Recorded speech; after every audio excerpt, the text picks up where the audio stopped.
אז הייתי במסע הזה מאוד עמוק, ובאיזשהו שלב קיבלתי חלום מאוד מציאותי,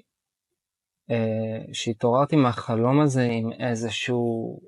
צורך מאוד מאוד עמוק לעשות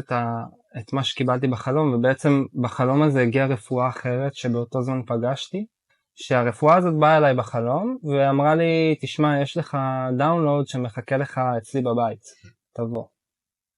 ואני כזה, וואו, אוקיי, התחלתי להבין איך אני מגיע לשם, מה קורה, איפה זה.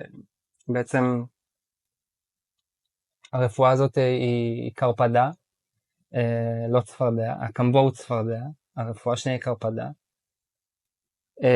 והיא קראה לי לבית שלה, שהבית שלה זה במדבר סונורה, במקסיקו, צפון מערב מקסיקו,